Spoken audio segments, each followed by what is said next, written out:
dalang mga posibilidad ng tagumpay o kabiguan, ng ligaya o lungkot. Kaya marapat lamang na tanggapin si Jesus bilang tagapagligtas at Panginoon. At matapos yun ay panariwain ang katapatan at paglapit sa Kanya bawat araw o day by day. Ang day by day ay naglalayong umalalay sa pang-araw-araw na pamumuhay. Narito po si Kuya Ed Lapis sa mensaheng pinamagatang 5 Lessons on Attitude.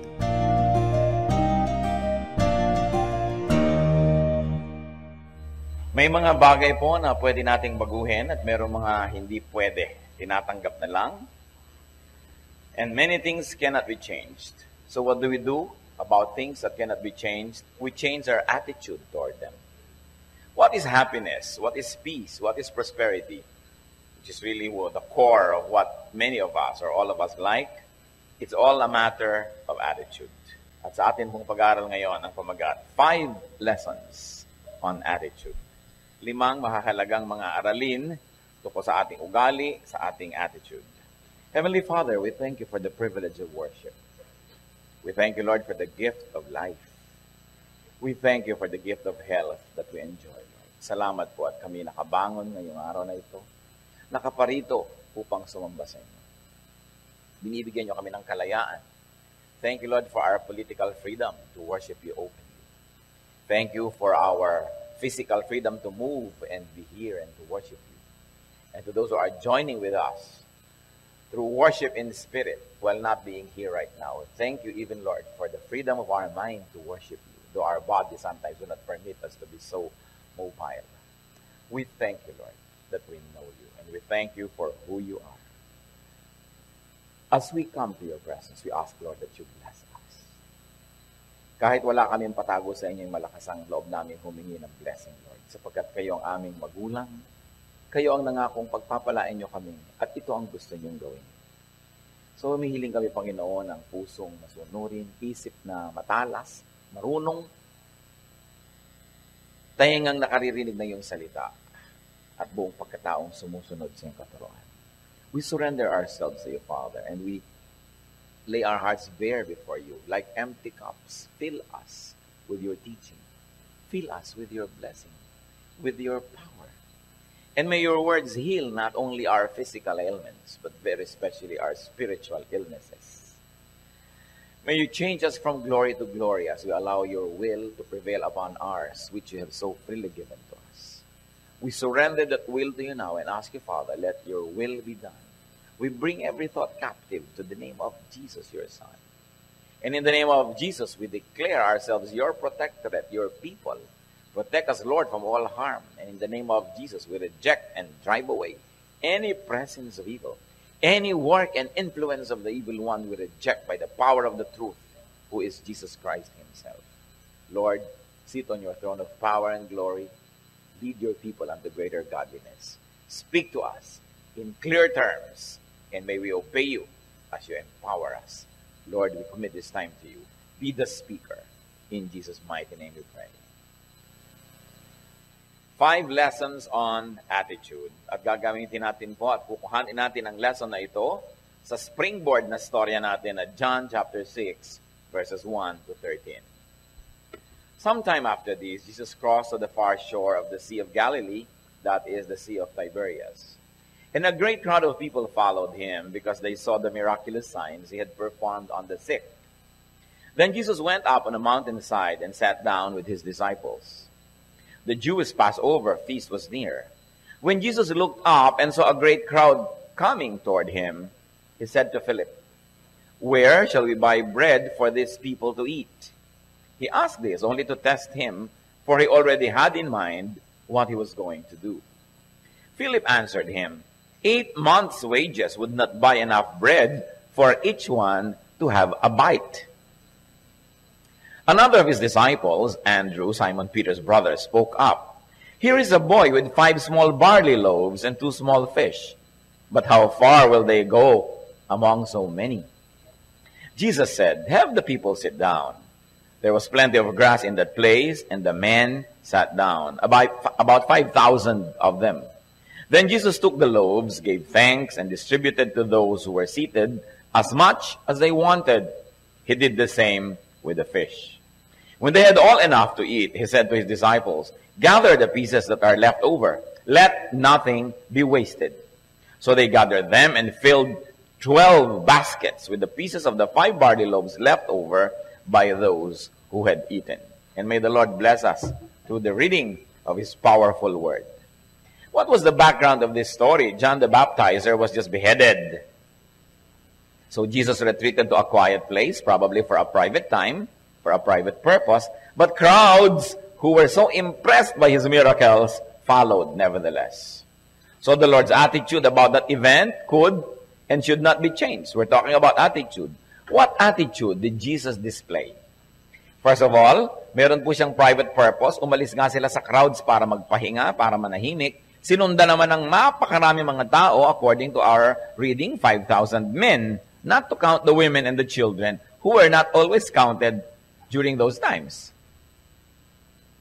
What would be your attitude if you plant a private retreat, and then here comes a 5,000 strong crowd, hungry for a miracle, and also hungry for literal food? So the Bible tells that he had compassion on the people. That's what Matthew and Mark reported, which we did not read today. Parallel reports of the same story with little details added. So the Lord adjusted his plans and he taught them. Nagturo siya kasi nang habol ng mga tao. He healed their sick as reported by Matthew and Mark. He did not send them away at mealtime. Problema kasi malapit ng oras ng pagkain, magugutom ng mga tao. So anong gagawin? Hindi niya itinaboy. He fed the people, he faced and solved the problem. In contrast to that, what was the disciples' attitude, or what kind of attitude was displayed?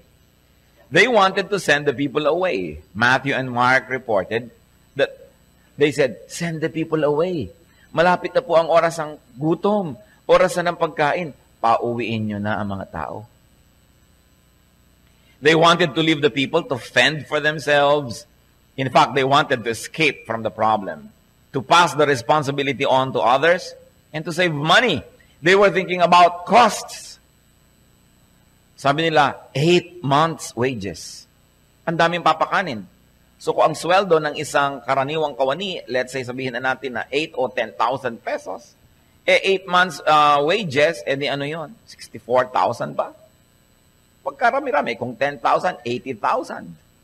Yun ang halaga ng bibili nilang tinapay at sabi, ni tigi-tigisang kagat o tigi-tigisang kurot, hindi ba kakapag-tigi-tigisang kurot ang mga tao na yun kahit ganung karaming tinapay ang ating bilhin. Philip worried about the cost. His attitude made him worry. Meanwhile, Andrew found a boy with 5 small loaves and 2 fish. But after finding such supply, questioned its sufficiency. Yung iba, walang nakitang anumang solusyon, pero itong si Andrew, no? May nakitang bata, marahil ay isang pastol na nag-aalaga ng mga hayop sa lugar na yon, so may baon siya, pinagbalot siya ng nanay niya. Kung siya ay Batanggenyo, meron siyang binalot. Kung siya ay Hapon, meron siyang bento. No? Kung siya ay Thai, meron siyang Thai in a box. Meron siyang konting baon. Sabi niya, ito, may nakita akong pagkain, pero ano na ba naman yan? Sa dami ng kakain, edi halos ay baliwala din. His attitude led him to finding the initial solution. So, yung si Andrew, napaka-noticeable. He's a finder. Siya din ang nakatagpo sa Panginoon. Siya ang nag-introduce sa Panginoon sa kanyang kapatid. John 1:41 tells us that. The first thing Andrew did was to find his brother Simon and tell him, "We have found the Messiah." So he found his brother because he has found the Messiah, and he made his brother and the Messiah meet. That is, of course, the Christ. At alam natin na si Peter became one of the major pillars of the Christian movement na ang nagpakilala lang ay si Andrew. So either you're a Peter or an Andrew. Both of you are important in God's economy. What 5 lessons on attitude can we learn from this particular story? The first story, of course, just a springboard, and then we will explore the topic from there on. First of all, it is attitude, not events, that really matters. So any one of you who came here with an attitude, tandaan natin ito, It is attitude, not events, that really matters. What happens, happens. What will happen, will happen. Sabi nga nila, que sera, sera. What will be, will be. The disciples worried and acted selfishly, even unkindly, which of course many people, probably even they, at the time call being practical. Yan ang ibig sabihin ngayon ng practical be selfish. Isipin mo ng sarili mo, ikaw muna, so practical ka. What did they get? They got a rebuke. That's what they get. They get rebuked by the Lord. And 12 basketfuls of leftover. Probably, matapos pakanin ng tao, alam na naman natin yung istorya. Actually, we're not dealing on the story so much now because it's a very familiar one. 5,000 men, not to count the women and the children, pinaupo ni Lord, tumpok-tumpok. At yung nakitang konting pagkain, 5 pirasong maliliit na tinapay. Diba? Pagkatapos ay 2 maliliit na isda, baka yung isda, dulong, hindi natin alam kung gaano kaliit yan. No? Tabyos. No? Microscopic. So, binless ni Lord at pinadala doon sa mga taong nagkaumupon, tumpok-tumpok. Lahat ay nakakain. Hindi alam ng mga taong kumakain. Ang pinanggalingan lang ng kinakain nila, 2 maliit na isda at 5 mga slices of bread. 5 loaves. At nung matapos kumain, sabi, kailangan walang masayang. Ipunin ang lahat ng tira, 12 basketfuls full of leftover. At hindi naman maliit na coincidence na 12 yung disciples na nagduda. Siguro, tigi-tigi sa silang basket na dala-dala pa uwi. So, yan ang sobra, yan ang kakainin nyo ngayon na 1 linggo. Kasi nagduda kayo. Maaring ganon. Pwede rin naman na ibinigay dun sa bata na nagbigay ng kanyang 2 maliliit na isda at 5 pirasong tinapay. O iho, dahil napaka-generous mo, eto ang sayo naman, 12 basketfuls of food. Maaari rin, hindi naman sinabi kasi sa scripture kung anong ginawa doon sa 12 basket. Pero ano natin that the Lord is an exact mathematician. So hindi siya nagkamali ng computation ang dapat niyang gawin. Meron siyang purpose for the 12 baskets full of leftover. Ang tanong natin sa ating sarili, they display their attitude. What about us? What is your attitude toward the unexpected? When you have a plan and people walk into your life and destroy your plan. What is your attitude toward the unwanted and the unwelcome? Si Lord, in-accommodate niya yung mga tao sapagkat gano'n na lang ang need nun. Bagamat siya pagod na rin at siya na nga nagyaya ng retreat na ito. Pero, inuna niya yung kapakanan ng mga taong lubos na nangangailangan. Yung iba, nasiraan ng loob, 8 buwan po na sweldo ang kailangan para makabili ng kapirasong tinapay lamang. That was an attitude. Meanwhile, Andrew displayed another attitude. He did something. Andrew did something, and in fact, he found food. He found a boy. And the boy also must be noted for his kind of attitude. The boy gave up and shared his meal. Kung kayo ba naman yung bata na nandoon, nasa malayo sa inyong bahay, nag-aalaga ng mga tupa, may baon kayo na good siguro for how many days yun? Hindi natin alam. Kasi yung mga tupa, palakad-lakad dyan. They are wandering, looking for grass and for drink, for water. Iginibak niya yung pagkain niya. Alam ba niyang paparamihin yun? Alam ba niya na magkakaroon ng 12 baskets na tira? Hindi niya alam. Pero yung attitude niya, because it was very good, it became the springboard for blessing. 12 basketfuls of leftover. I like to believe, baka sa kanya binigay. Dahil na-reward siya for his goodness. So the boy turned the event into an opportunity for heroism. Different attitudes toward the same event. May nag-display ng selfishness, may nag-display naman ng industry at paghahanap. Meron naman na nag-display ng kanyang kabutihang loob, ibinigay ang kanyang pagkain. Ano po ang attitude natin pag may dumarating na ganyan?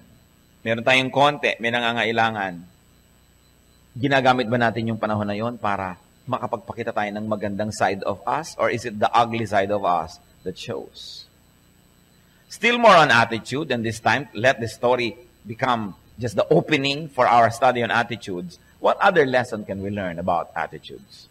It is attitude, not achievements, not possessions, that gives true happiness. It is attitude, not achievements and possessions, that makes a person valuable. hindi nadadaan sa dami ng mga na-accomplish, hindi nadadaan sa dami ng mga ari-arian para ang isang tao ay maging masaya at para ang isang tao ay maging mahalaga sa mundo at sa kanyang kapwa-tao. Proverbs 15:17. Better a meal of vegetables where there is love than a fattened calf with hatred. Of course, may cultural context ang paggamit ng word na vegetables dito. Ibig sabihin, pagkain ng mahirap. Ngayon naman, hindi na ganon. Mga marami ng mayaman, puro gusto vegetable na lang kasi nagda-diet sila. No? Pero yung sa konteksto ng pagsulat ng Proverbs, parang pag mayaman ka at marami kang pagkain, dapat ang kinakain mo, meat. Pero ang sabi dito, better a meal of vegetables where there is love than a fattened calf with hatred. So, hindi nadadaan daw sa kung ano ang pagkain para sumarap ang kainan. Yan ay kung sino ang kasalo. So, napakahalaga yun. Ngayon, kung masarap na yung pagkain mo, magaling pa yung attitude ng kasalo mo at pati attitude mo, edi lalong nagdoble ang blessing. Maraming masasarap na pagkain ang hindi nakakain dahil walang gana yung mga magkakasalo sa mesa. Minsan, nagbabatuhan pa sila ng karne na yon dahil nagkakaaway-away sila habang kumakain. Luke 12:15, watch out, be on your guard against all kinds of greed. A man's life does not consist in the abundance of his possessions. So it is attitude, not possessions, that makes a person rich.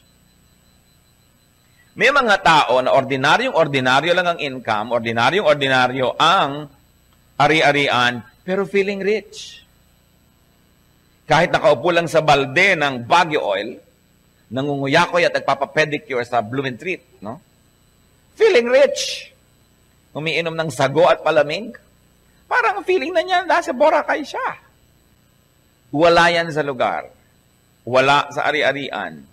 Nasa ugali. Nasa puso. Nasa attitude. To quote from someone, the thoughts in your mind are more important than the things in your life. Or probably going to give it a little variation. The thoughts in your mind are more important than the money in your pocket. Napakahalaga kung anong uri ng mga thoughts ang laman ng ating isip. Ecclesiastes 5:19. Moreover, when God gives any man wealth and possessions and enables him to enjoy them, sasabihin niya, well, that is a beautiful life. Sinasabi dito ni Solomon that it is possible for a person to have wealth and possession, but that person is unable to enjoy those things.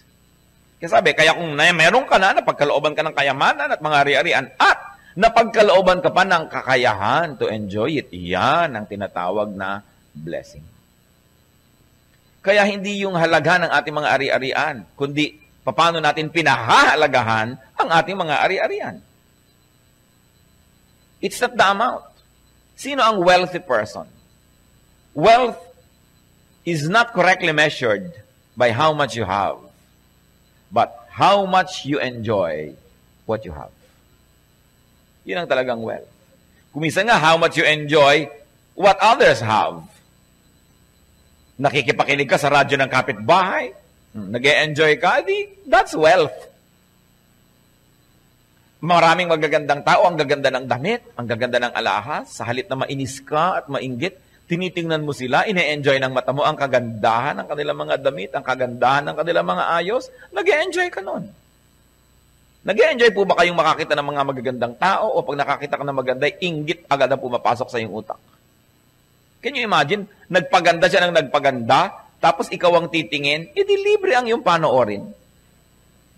Nagpabango ng nagpabango, ikaw itong singhot ng singhot sa tabi niya, hindi ka nagkagastos, yung ilong mong nag-enjoy. Alam niyo ba yung taong may pabango, hindi naman niya naaamoy yung pabango niya kasi ang amoy na yan, pag nagtagal ng naaamoy mo, namamatay yung pang-amoy mo, hindi mo na alam. So gumastos siya na kutakot-takot para mabanguhan ka, edi libre. Ang dami-daming bagay na libre. Sabi nga nila, the best things in life are free.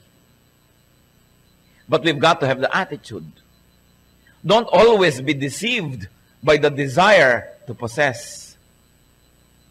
Kasi kung minsan, pag ikaw yung may-ari, ikaw lang yung nagkakaroon ng burden of maintenance, burden of guarding, pagbabantay, pagmamantini. Ang hirap. Nakita niyo yung mga bantay? mga bantay ng mga bahay bakasyunan. Isang taon silang nakatira doon ng libre. Yung may-ari na nagbabayad ng buwis, nagpagawa no, nagme-maintain. Mga isang linggo lang, isang buwan nandun. Maraming bagay na pwede tayong ma-enjoy sa buhay. So, it is a man's thought and attitude that enables him to enjoy even possessions. Because even if your attitude is wrong, you still will not enjoy. Ang dami-daming mga tao nagkokolekta na ang mamahal na mga antik na mga bagay at artworks, tapos nasa vault. Kutakot na kombinasyon bago mo mabuksan. Ang gaganda ng mga plato nasa loob ng estante. Huwag niyong gagalawin yan. Ano pong kakainan natin? Yung mga Tupperware. Para hindi mabasag. Yung mga lata. Yan ang kakainan natin. Bibili ng mga ang ganda-ganda mga sopa, tatakpan ng plastic. Sa sila nakaupo? Sa lata ng floor wax. Attitude. Meron ka nga pero wala rin eh. So it is important. It is important that even though you don't have much, if you're contented, if you know how to make much of little, and we Filipinos are excellent at this, to make much of little.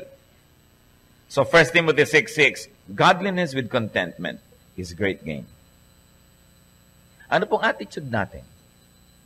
Anong attitude mo sa iyong kapatid na laging ang runong-runong, laging first honor, laging nakukuhang muse, tas ikaw hindi? At least pwede mo masabing, kapatid ko siya. Pero maraming mga tao naiinggit sa kapatid nila dahil ang daming talent. Pagka meron silang kaibigan na yumayaman, naiinis sila, pinupull down nila. At least kung mayaman niya, baka matapunan ka ng konting blessing. Baka maanggihan ka rin, kaysa pareho kayong wala. But there are many people whose attitude is so twisted na nag-e-enjoy sila na pare-pareho na lang wala kaysa meron silang kaibigan o kamag-anak na meron. Ang hindi nila alam, yung meron, pwede rin makatulong sa kanila yon sa iba't ibang pagkakataon kaysa pare-pareho lang wala. You should celebrate when one of you is rising. Because there are moments when even you will benefit from that kind of situation. So, attitude. Ano ba mga attitude ini-display natin sa ating buhay? Another lesson is that it is attitude, not events, that defines one's life. Not shapes. It is the attitude that gives shapes and color to life. Kahit anong event, hindi ang event ang nagpapasaya o nagpapalungkot sa tao, yung attitude. Joseph, the dreamer, was not destroyed by adversity. In fact, he was made through adversity. Paborito ng tatay niya, na hindi sa mga kapatid, isinel sa slavery, nakarating sa Egypt. Naging mabuting slave. Pinag-isipan naman ng masama ng kanyang kapwa, nakulong. Nung nakulong, anong nangyari? Doon pala niya mamimit ang mga katulong ng Pharaoh. Na pagdating ng panahon, yung mga katulong na yun na magbubulong sa Pharaoh tungkol sa kanya, ipapatawag siya. To make a long story short, siya ay naging second most powerful man in the land. But he could have not gone to that position had he not been imprisoned. He would have not been imprisoned kung hindi siya ginawa ng masama ng kanyang amo o ng asawa ng kanyang amo. And he would have not even gone there if his brothers did not sell him to slavery.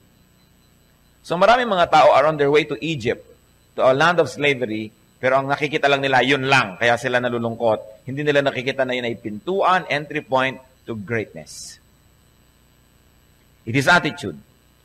Sabi nga, the same heat that melts the wax hardens the clay. So, huwag niyo sisisihin yung init dahil kayo natunaw. Kung kandila kayo, ipinasok kayo sa oven, tunaw kayo.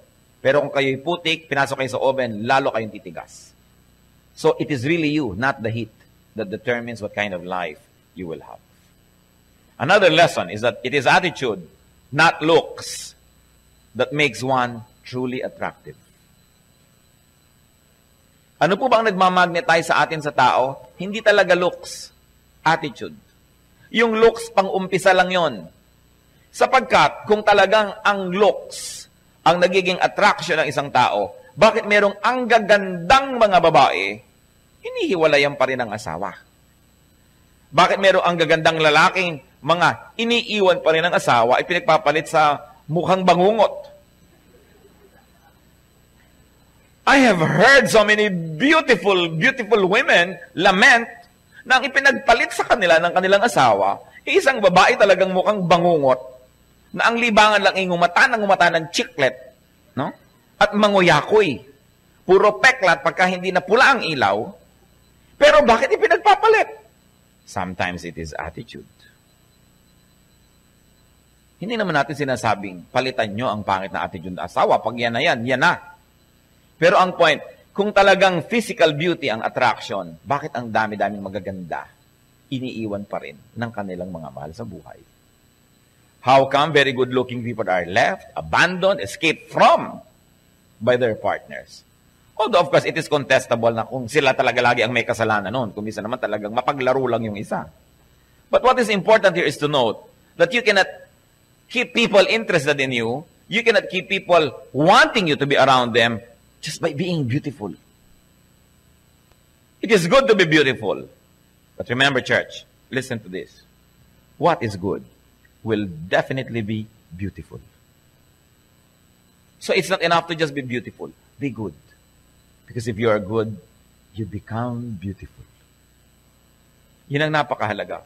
Improve your attitude more than your looks. Improve your attitude before your looks. Gaano karami yung tao na 3 oras nag-aayos ang buhok? Sa isang linggo, siguro 3 oras nakababad sa beauty parlor o sa gym.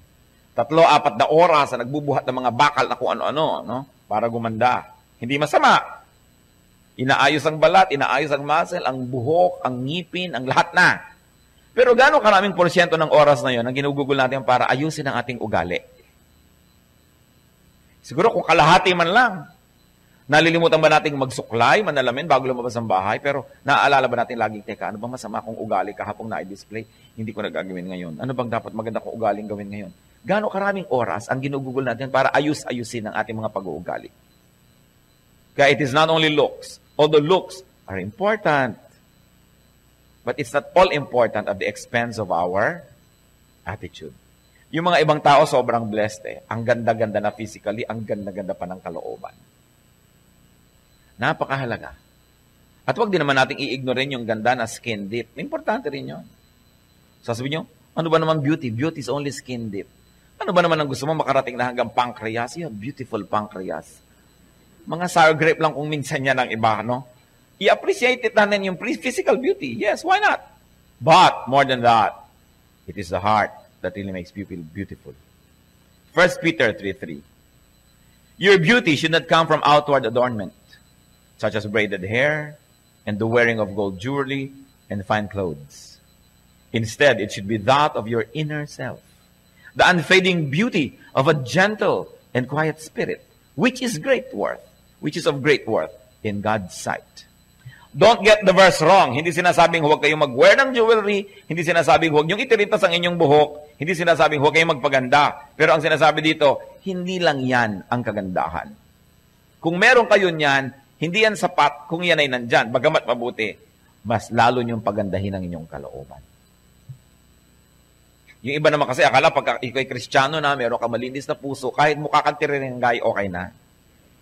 Mukha kang sabukot, yung pag nasa lubong mo sa dilim, ay mapapatakbo ka. Sabihin, malinis naman ang aking puso. O, pero hindi ko makita yung puso mo, nakita ko yung buhok mong nakatirik.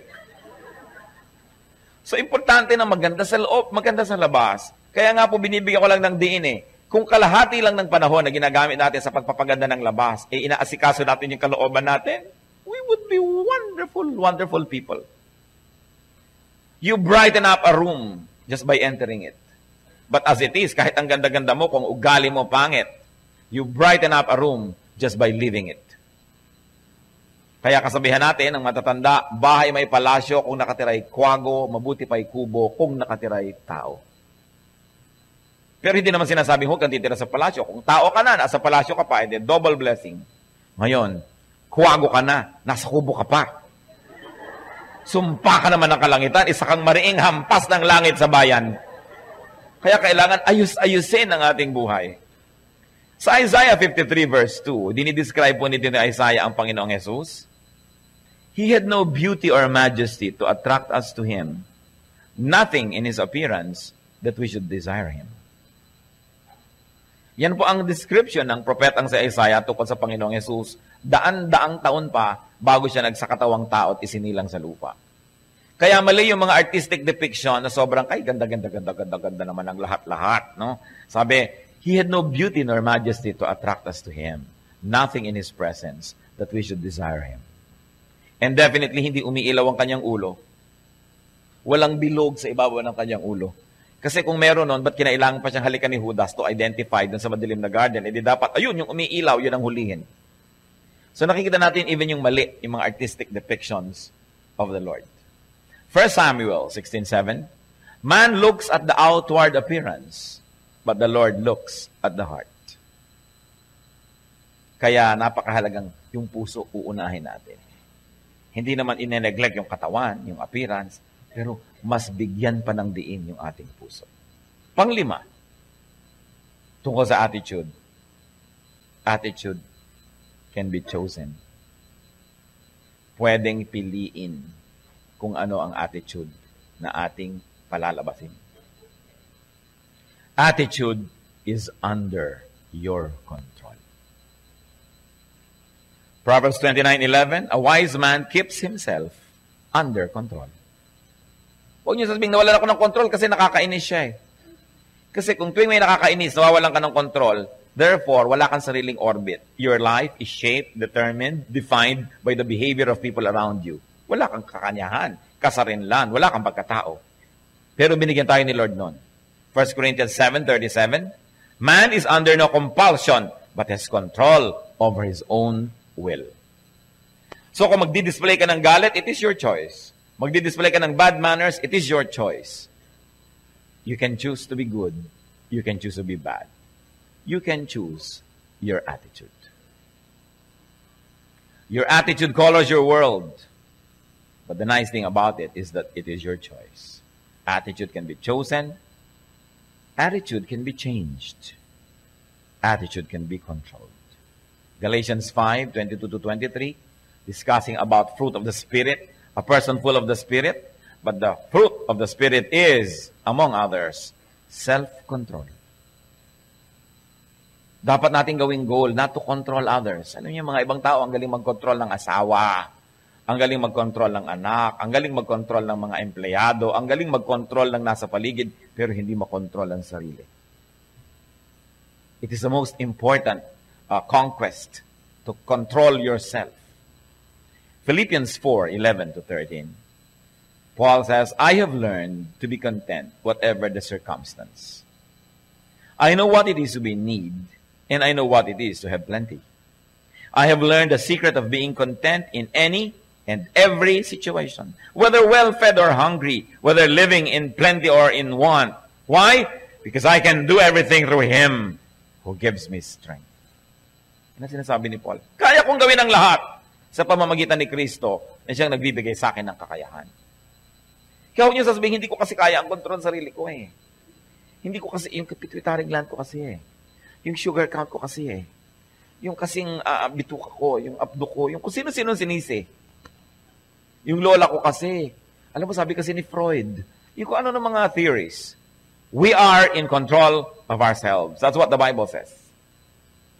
When you lose your temper, you usually lose. Kaya napaka-importante, pinipili ang attitude. What kind of attitude will I display today?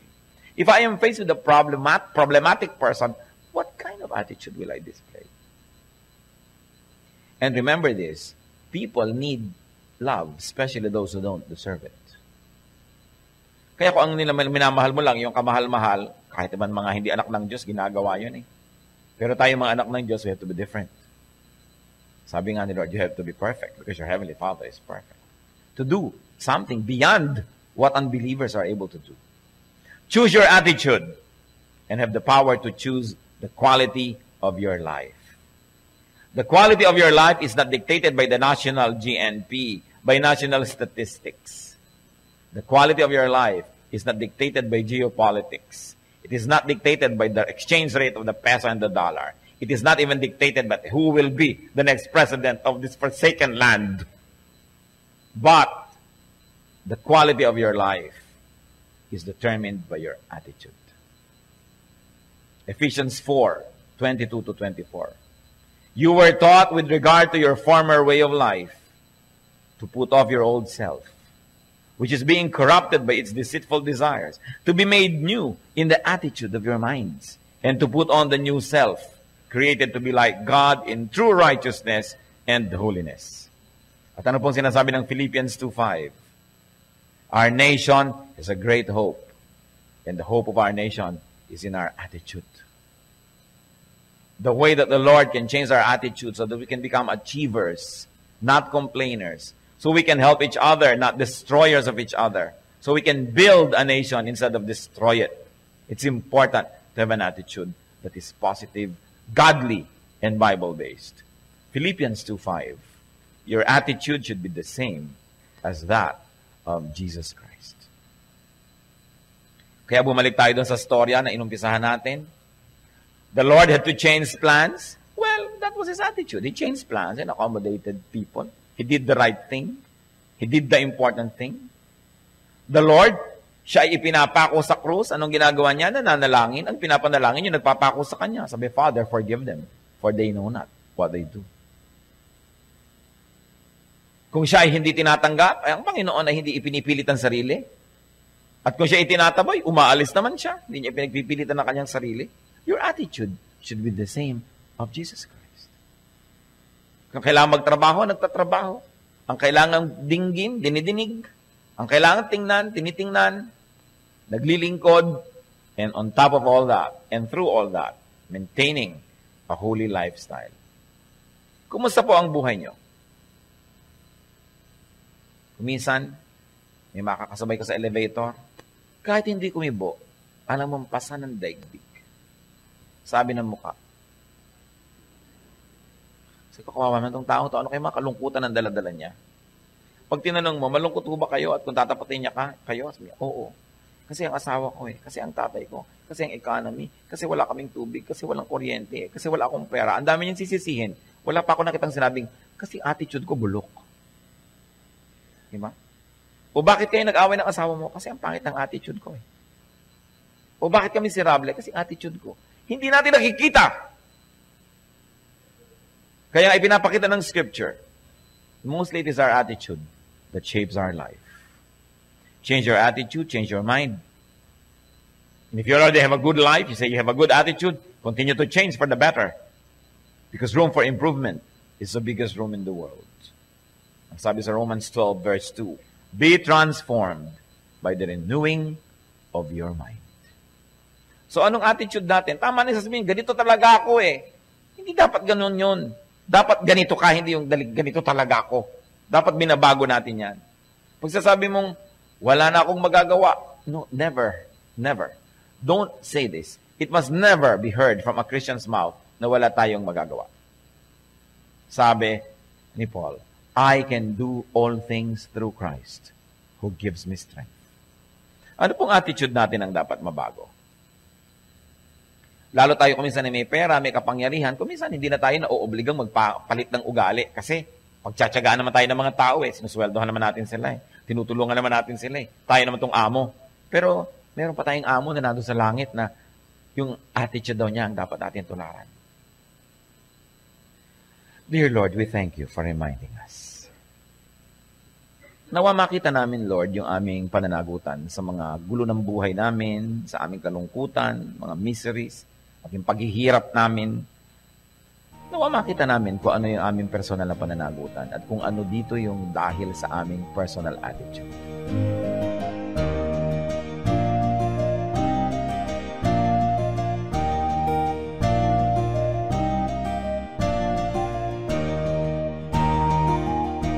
Ang katatapos pong mensahe ni Kuya Ed Lapiz ay pinamagatang 5 Lessons on Attitude.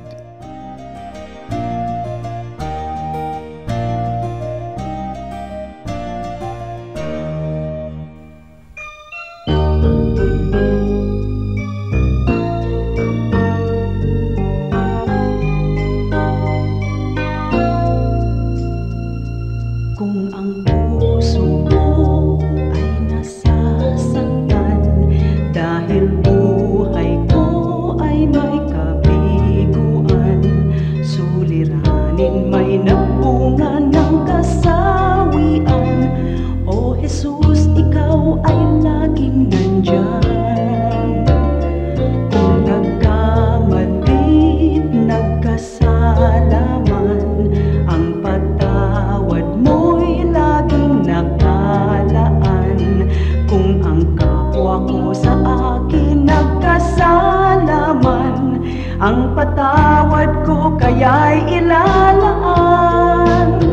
ang kabaitan mo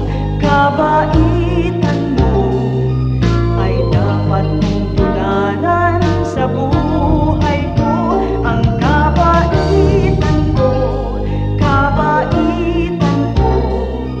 biyaya ng Espiritu, kabaitan ko.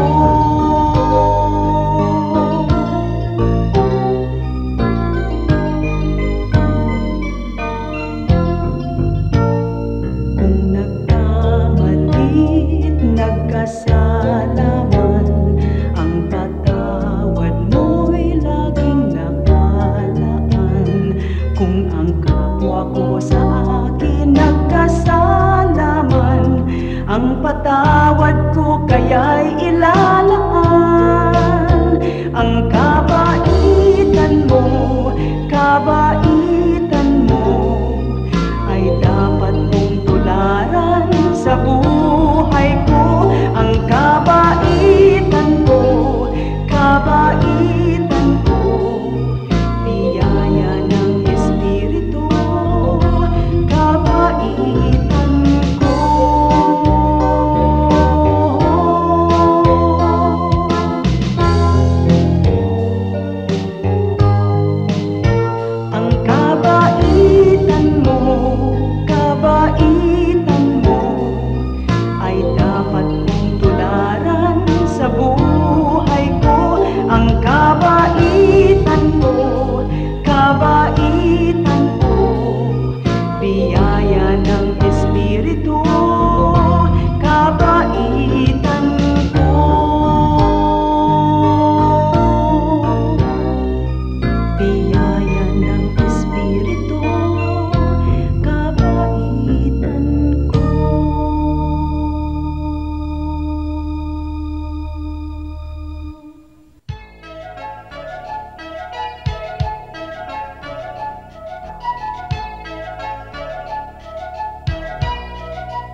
niyo sa akin, di may haling tulad ang wagas niyong pagtingin. Ang iyong pagmamahal sadyang walang hadlang, wala sa kalagayan at katayuan.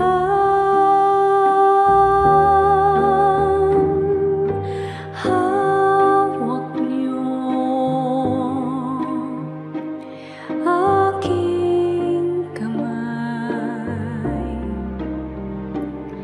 sa tuwing nanananglahay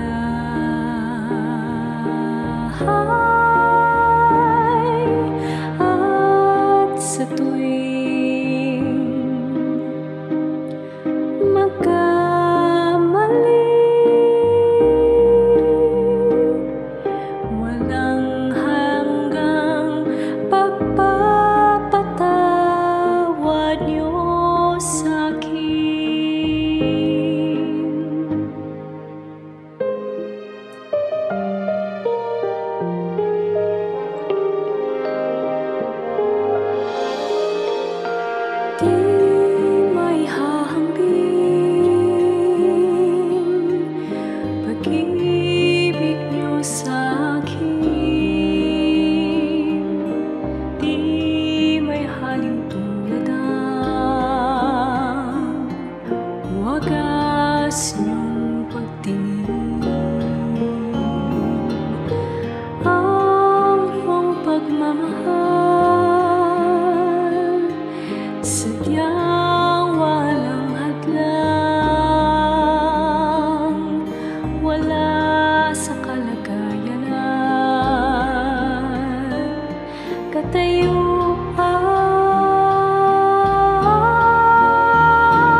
O Diyos, kayo'y aming pupurihin.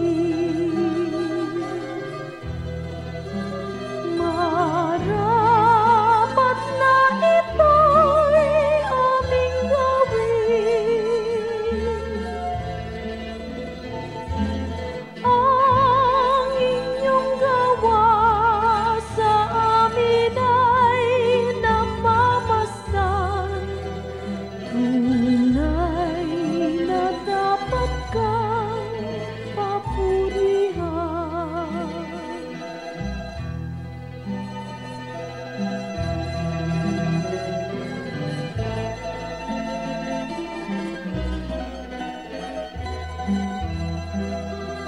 O Diyos, kayo'y aming sinasamba. Tunay na Diyos kayo't walang iba.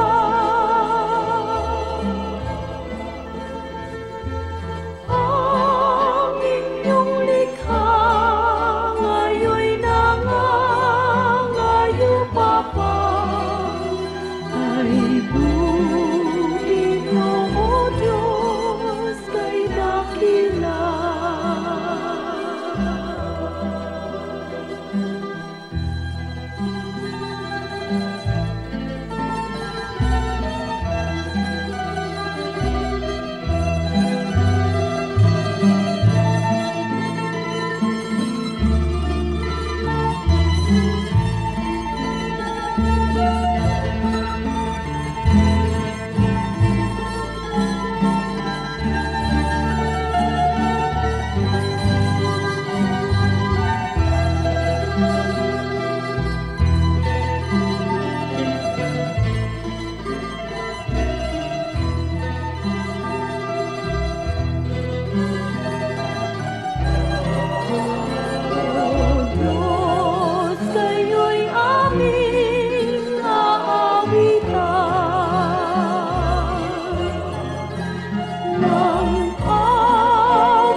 Sariwain pagdaloy ng lumipas na kasaysayan.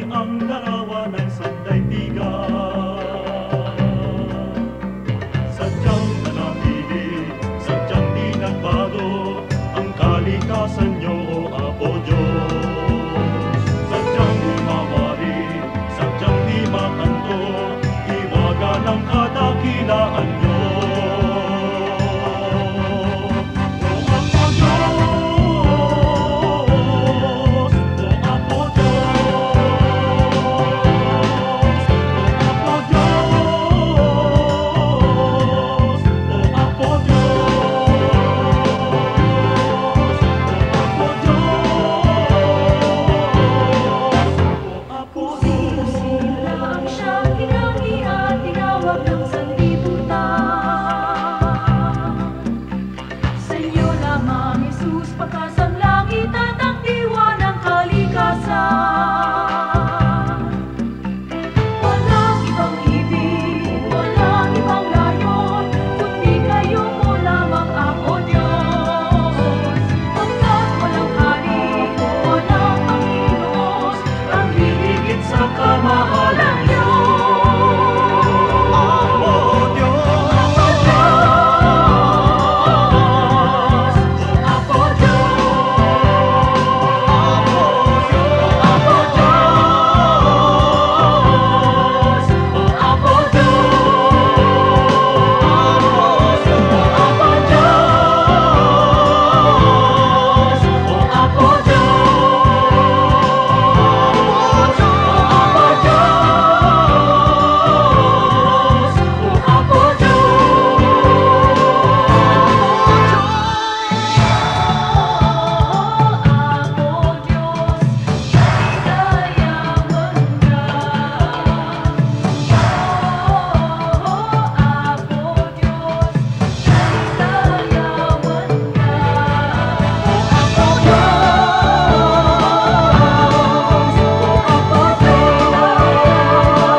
Oras na po para pansamantalang magpaalam ang programang Day by Day. Tayo po'y magsama-sama tuwing ika-6 hanggang ika-7 ng umaga, araw-araw. Magandang umaga po at mabuhay ang Panginoong Hesus!